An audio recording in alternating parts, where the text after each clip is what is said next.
morning. I am Srireka, Department of Chemistry. Today I am going to talk about on the topics of electrodes. So how the electrodes is considered as a reference electrode and the reference electrode is considered as a primary reference electrode. So primary reference electrode is called as an we can only use of by arbitrarily fixed as a zero which is used as an internal reference electrode. So by overcoming these applications by the primary electrode, we can use of secondary electrodes. So secondary electrode is nothing but it is a formation of an anode to a cathode reaction and produces the voltage. So I am taking the examples with the Kelomel electrode. So Kelomel electrode is nothing but it's a secondary electrode and the explanation it consists with the Kelomel electrode is considered with this function of mercury at the bottom. So over the mercurous chloride is present. Mercurous chloride is present in this formation of a part, and with this mercurous chloride, the remaining portion of the tube is filled with saturated KCl solution. The saturated KCl solution with the electrode is dipped in the solution and connected with this platinum wire. So this platinum wire which is connected with this solution and by using with this to find out the zinc values. So this is the functions of a Kelomel electrode and the cell representation would be carried out by Hg which gives HgCl2 from a platinum and it produces the EMF voltage of plus 0.2422 voltage. So this is the cell representation how the Kelomel electrodes can be used, whether it is from the formation of mercury to mercurous chloride and with this saturated KCl solution and it produces the EMF volt of 0.2422 voltage. So with this equation, how the cathode and the anode reactions can be carried out by using this.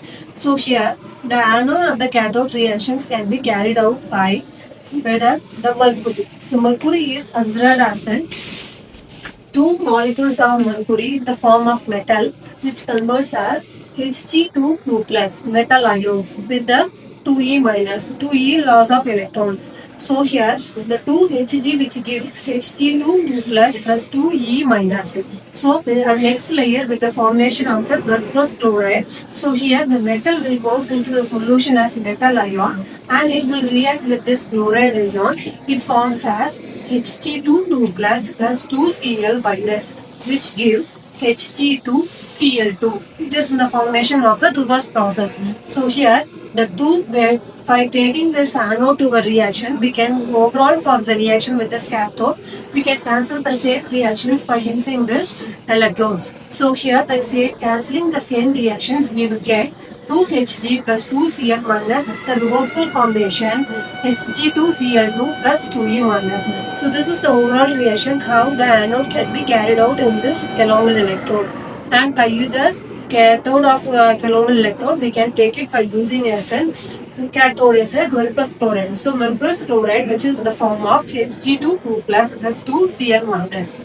And again the mercury which will react with Hg2 2 plus with the gain of electrons Hg2 2 plus 2E minus which gives 2Hg. So this is the product reactions how the anode to a cathode is a reverse process of the cathode, how it's converting as a anode to cathode with the formation of a Kelomel electrode. So with this, the same overall reactions with the cathode, we can cancel the same reactions by using this. So here we will have Hg2Cl2 plus 2E minus the reversible formation 2Hg plus 2Cl minus. So this is the reaction how the anode and the cathodes can be carried out by using this electrode potential and it develops the potential by the voltage of 0.2422 voltage. So here the voltage is considered by using the saturated HCl is by using this 0.2422. Whether it is in the formation of a 0.1 or 1.0 ACL, the voltage measurements can be varied. So by using this, we have to measure the zinc value in the formation of the Kelomel electrode. So by using this Kelomel electrode, we have to find out the zinc value, zinc distributed within the zinc sulfate solution which is connected to this electrode. So here by using this connection with this electrode, we can find out this Kelomel electrode of zinc. So here we have the formula of E is equal to E right minus E left. So this is the formula solution where the measurement of zinc can be carried out. That is E is equal to E right minus E left. So here the E right can be considered as E kilometer and E left is considered as E zinc. So E kilometer value we can substitute out and we can get out to this E zinc and we will find out the value of kilometer electrode. So we will get the final value of E zinc with this kilometer electrodes. Thank you.